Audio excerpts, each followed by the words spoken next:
Welcome to Confessions from an Introvert.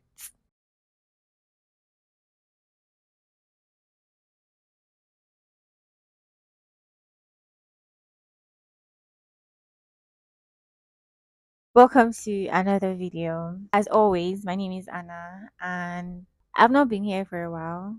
Yes, I haven't posted in a while. I was going through something quite challenging, but that's not why we're here, okay? I promise that I'm going to tell you guys all about it much later. But I'm still going to be vulnerable in this particular video. So during the time that I was away, I didn't have the energy or I wasn't allowed to do as much, but there was one thing that I did a lot, and that was reading. I read a lot of books. I read so many books, and I came out of that situation with a transformed mindset. Okay, so I read a lot and it made me start seeing things differently. It made me notice certain things that I had put away. Okay, so basically in this video, I'm going to be making some confessions. It sounds a bit weird. So this is confessions from an introvert. Okay, so I don't know what you were thinking when you heard me say confessions from an introvert, but it's basically me just telling you certain things that I noticed that I've been doing subconsciously that have been affecting me in one way or the other, and I paid no attention to them until quite recently. Yeah, I grew up in a family. Just a little context. My dad is a pastor and he was a missionary for years. So we moved around a lot. We were in Lagos for a while. That's where I was born. My older sister was born in Cote d'Ivoire. That was before they had me. So my parents were in Cote d'Ivoire before they moved to Lagos and they had me there. They had my other siblings there as well. And then we now moved to Abuja, and then from Abuja, we moved to Ghana. Yeah. And then we stayed in Ghana for years. Ghana was like the place that we stayed in for a long time. All those other places, we were just moving around. We didn't really like stay for up to 8 or 7 years, but we stayed for that length of time in Ghana. And then after that, we now came back to Nigeria, Port Harcourt to be precise. So my dad is a pastor. My mom transitioned from being a journalist to being a teacher, and my parents were protective. They were the type of parents that when you want to go somewhere, they would give you like the length of time that you're supposed to stay out. So let's say, for example, I want to go visit a friend. At that time, they'll say, "Oh, you spend just 1 hour at this person's place." So you're note of the time. If it's going to take you like 10 minutes to get to your friend's place or like 15 minutes to get to your friend's place, you're going to put that time that is going to take you to get to that person's place into the time they're giving you to go out. So basically, you weren't really allowed to go out a lot. We weren't really allowed to. We didn't even have friends over as much. Do you get? So we were protected like that. To a large extent, it was good. Yeah, because it saved me from a lot of things that young people get into. But I also had my own struggles, but that's not what we're talking about in this video. I feel like to a larger extent, it affected me more. Reasons being that socially, I was awkward.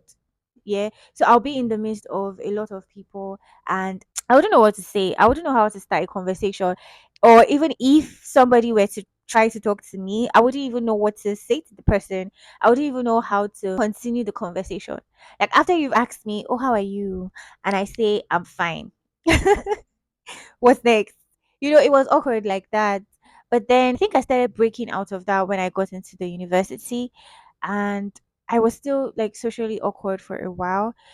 Now, that social awkwardness, it had nothing to do with self esteem or any of those things. I just didn't want to be with people.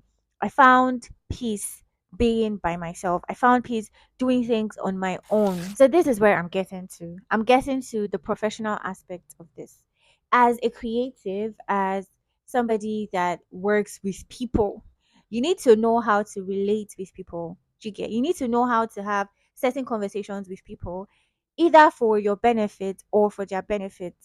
So yes, I started coming out, I started talking to people, but I really wasn't interested in networking. I really wasn't interested in doing too much. I would prefer to just even online, even on social media, I would prefer to just maybe apply to jobs and get jobs. Okay, so I started coming out and all of that, but I was still restricting myself on so many levels. There were certain things that I wanted to do, but I felt that maybe, I don't know, to an extent, I feel like majorly it was all in my head.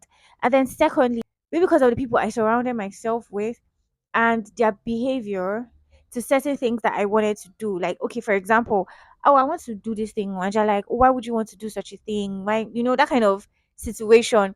I started considering other people's feelings above my own.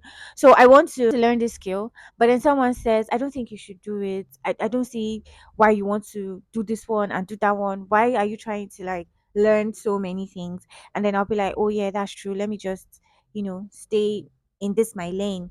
Do you get? So I did that for a long time. And quite recently too, I noticed that I started doing it as well. Okay, so I was working for a company in Lagos. I was writing for them, technical documents and all of that.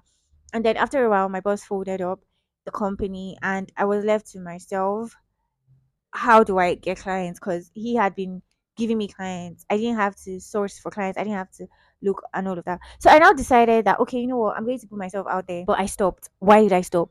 Because I felt that, oh, maybe doing this would make this person feel bad or make this person feel some type of way. I guess I was just overly sensitive to the things people said and their behavior towards me in general. And so because of that, I put off certain things that I wanted to do for myself because of how I perceived their feelings. I don't know if it's making sense. So, in all, I was protected. Let me put it that way. But then now, I've started doing it to myself. I wouldn't go for things I'm interested in because somebody might feel bad, or I feel that somebody might feel bad, or stuff like that. So, from being caged growing up, I ended up caging myself. That's the confession. That's just basically it. But in this past few weeks, because I've been reading, my mind has been exposed and expanded, and I've realized that what you're thinking, yeah, even though there are people that might feel this type of way, like when you're doing something, there are people that might feel like that. But why do you care? Like, why are you so concerned about how another person is taking what you're doing for your personal growth? Like, this person is not adding so much value to your life per se, right? Or even if this person were adding value to your life, how does that really affect the person? We're talking about you here. We're talking about what you want for yourself. Why are you putting that off? Why are you putting off what you want? I'm just ranting, okay, because this is coming from my heart. And I feel like there are other people that may be going through this as well. So I want to put it out here. Do not shortchange yourself for anything. Do not even shortchange yourself because of yourself. You see all those feelings in Papaya's voice Trash it. Trash it now. because it is not important. You would hold yourself back. Meanwhile, those other people that you think you're holding yourself back for would be progressing because some of them may not even know what's going on with you. So why are you doing that to yourself? I know it's hard for introverts because I'm one. I know it's hard for introverts sometimes to do certain things that are outside our comfort zone, but try to push yourself. If you've seen my previous vlog, you'd see that I volunteered at a tech event. This was the first time that I have ever done something like this. Yes, I've spoken to young people on different platforms, yes, but this was the first time I was doing something like this. And it was really significant for me because it was something that I wouldn't do. Or even if I wanted to do it, I'll have to do it alone. That's another thing. Before now, okay, because things have changed, honestly. I'm going to go over and beyond for myself now. Before now, if I want to do something, if I'm interested in doing something, I wouldn't want to do it alone. I would want to tell everybody so that everybody would do it. So it wouldn't be weird that I'm doing it alone. I don't know. It's just, now that I think about it, that was just a very weird place to have put myself in.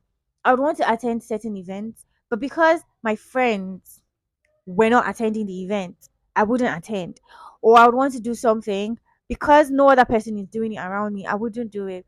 So I started a podcast. This is me just, telling you some of the things that I have held back on because of my introvertedness. I started a podcast and I had recorded like so many videos. I had invited people, oh, we had recorded these sessions, and guess what? I didn't post those videos. They're still on my phone. I'm going to post them and you guys will see them. But I stopped. I didn't post it. Why? I can't explain it. I can't explain it. But like I said, I just kept holding myself back.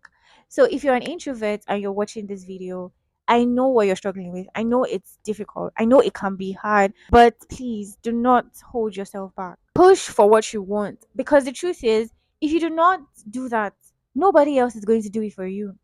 Not your parents, not your siblings, not your friends. You have to be the one to push yourself. If there's something you want to achieve, go for it.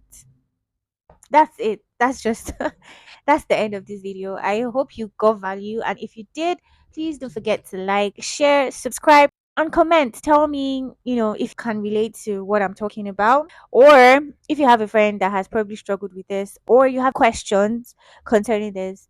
I'm not an expert, but like based on the realizations, based on the clarifications I've had of recent, I can be able to share one or two, lessons or tips with you. So see you guys in the next video. Bye.